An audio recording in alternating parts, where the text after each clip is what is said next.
Hello everybody, Roger and James here from the DisKingdom Podcast. In this episode, we're going to be talking about two new Disney trailers which broke in the last week. We're going to be talking about Wreck-It Ralph 2 and also Mary Poppins Returns. We literally just had the Mary Poppins Returns just break just before we were recording, so we kind of thought we'd throw it into this one as well. First off, James, what did you think of the Mary Poppins Returns trailer? It was okay. I mean, it's just a teaser, so obviously we can't expect too much out of it, but at the same time, like, that's a thing there. Mary Poppins is in the trailer, Bert is in the trailer, and then some random kids on a kite. The kite from the original, of course, but still. Yeah. Do you know what my first reaction to that was why have they not emptied their recycling in the last 20 years? I was kind of like that. Wait, what are Jane and Michael? Are they still living in this house? And now they're just throwing that away, and maybe Mr. Banks has gone back to being the evil banker. He's like, "What is this nonsense? I'm going to throw this kite away. We're not doing any flying kites today." It's like, okay, I don't understand where you're starting here. Yeah, I think this one is set at like 20 years on, and it's the kids as adults with their kids. I think it's the way they're doing it. I get what they were doing. I think it was they're trying to connect it up with the original, and I don't know. I was sat there in bed just watching it, and I'm going, it was that thing of like just following this kite around and going, okay, this is. I don't know if that kind of, and this is the problem when you have a movie that's like 60 years old and you are hyping up a sequel, and I didn't get any real kind of feeling from it. It was just like, okay, I'll see where this goes. I mean, it was kind of funny with her at the end, just kind of checking herself out in the mirror, and then suddenly like walking away and showing that magic side of thing with her looking back. So I thought that was okay. It's gonna be hard to see past Mary Poppins. It's that really weird thing of like, I have to come into this, and maybe it's a good thing because now we've got like 6 to 9 months to kind of mentally prepare ourselves for this being. Maybe the more I see trailers and stuff, that might help break down this mental picture.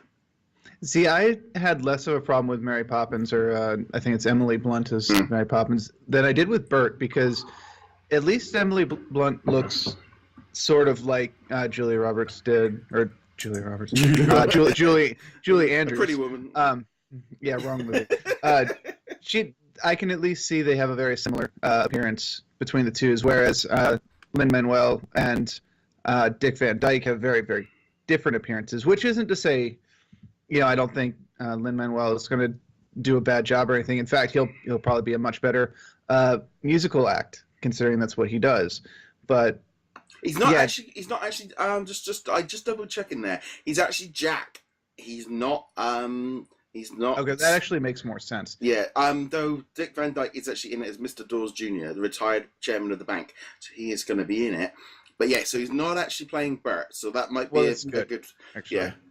Because that was the other thing I was looking at. It's like, why is Bert younger than he was in the original? But okay, if that's not actually Bert, if that's a different character entirely, though I don't know who Jack is. Yeah. A new character, I guess. Yeah. Then. Okay, that's fine. No worries there. Yeah, it's going to be interesting to see where this one goes. I think the more we see it, the better it is. I mean, I went to see Mary Poppins in Broadway when we were there. So I have seen something else attempt at it since. So that was fantastic. But this one, I don't know. I'm very much in that kind of thing of this one's. It's got a lot to live up to, but also it's a breadth. I'm glad in some ways they're doing a sequel, because that way they are going maybe in a different direction. They can do some different songs. I've got full faith, I think, in Lin-Manuel in new songs. He's done some great stuff. He's very catchy. He's up with what's. So I think they have probably got a great team behind it. So initial impressions are a bit like, okay, I'm fine with it. Let's see where this goes. I would like to see a little bit more. So I do think as a teaser trailer that was way too long worrying about the kite. Yeah, you really want to get in there, sell the pitch right away, and also not confuse people with why are they throwing this kite away 20 years later, or even the day after. Because if you just watch the trailer, or the teaser, it looks very much like, they all flew a kite, and then 2 days later, Mr. Banks is like, "Oh no, that was a silly idea." Yeah, I need a job. Yeah, get a job, you stupid kids.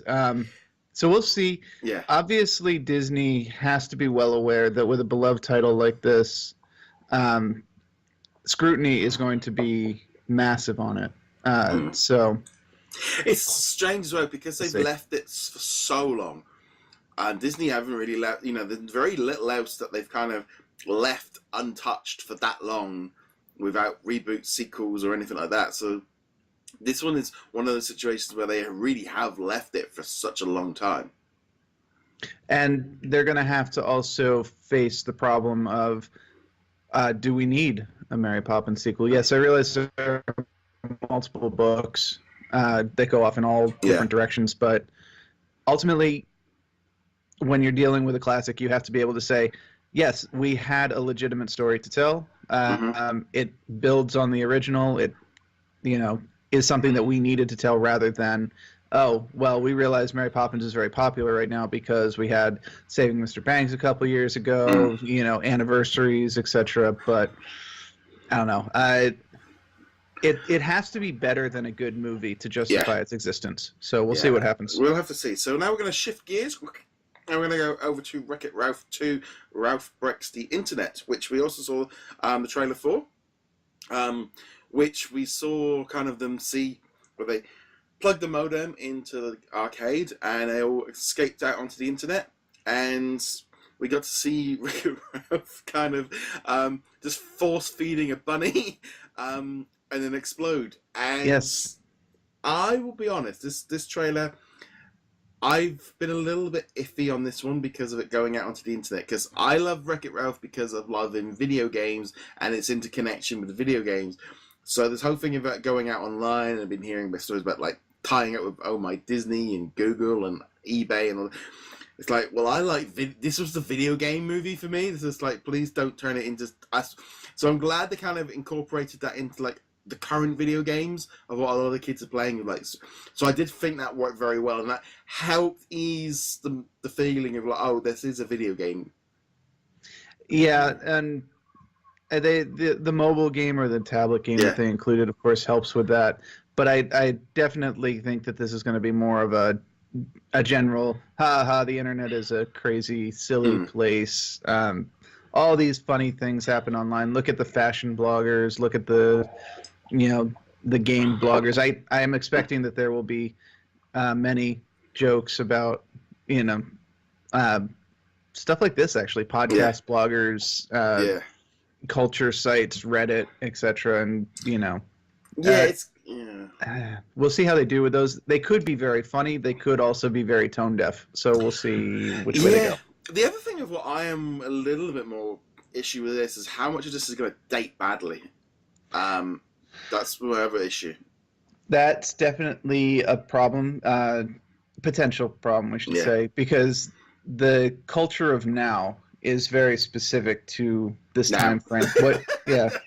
What we're looking at in the current gaming sphere, or not just the gaming sphere, but like the internet, things change so fast. It wasn't even 5 years ago that all of the sites that we consider like daily reads or that people have at least heard of, most of them didn't even exist. So, and even stuff like, Facebook and whatnot, they transfer very quickly. I watched the first Iron Man the other day in preparation for Infinity War, and they're like, I don't want to see this on my MySpace page. I'm like, oh, I remember MySpace.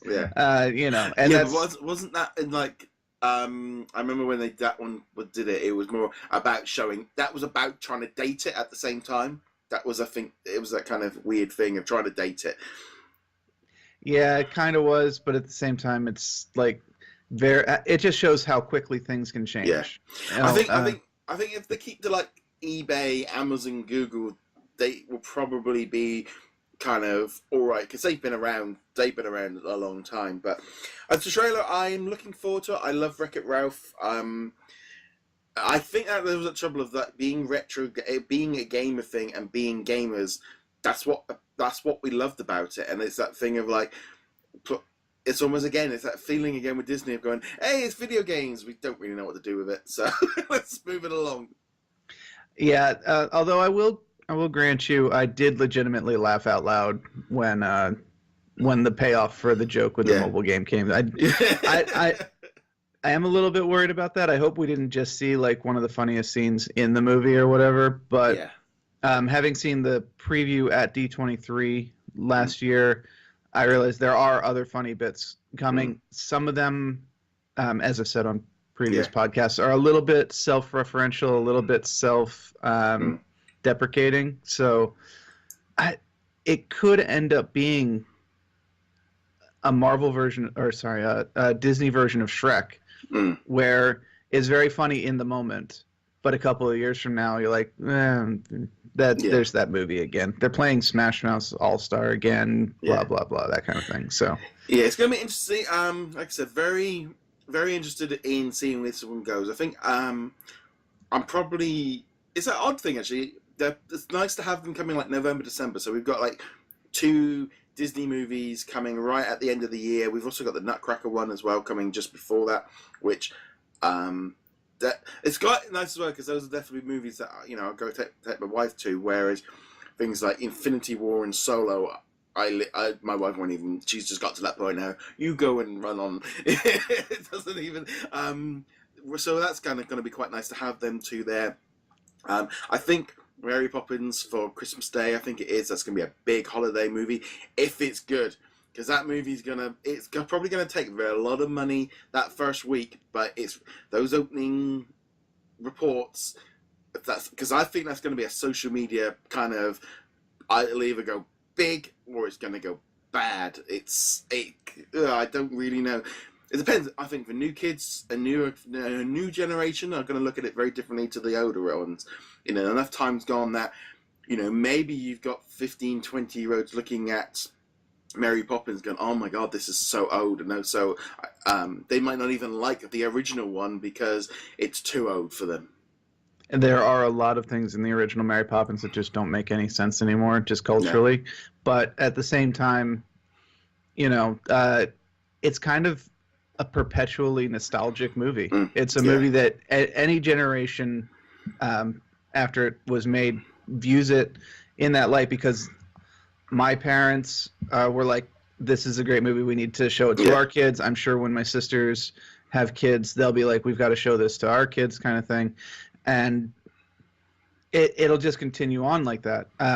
Having said that, we'll see if this movie manages to capture that. And I think a lot of it will be word of mouth, like you said, because it's either going to be a lot of people on Facebook or MySpace going, oh my goodness, they recaptured my childhood or what I think of as my childhood, or oh man, my childhood is dead. They just stabbed it multiple times. So who knows? But we'd love to know your thoughts on both trailers. Comment below or get in touch with us on all the different social medias. As per usual, you can go check us out over at DisKingdom.com and follow us on all the different social medias.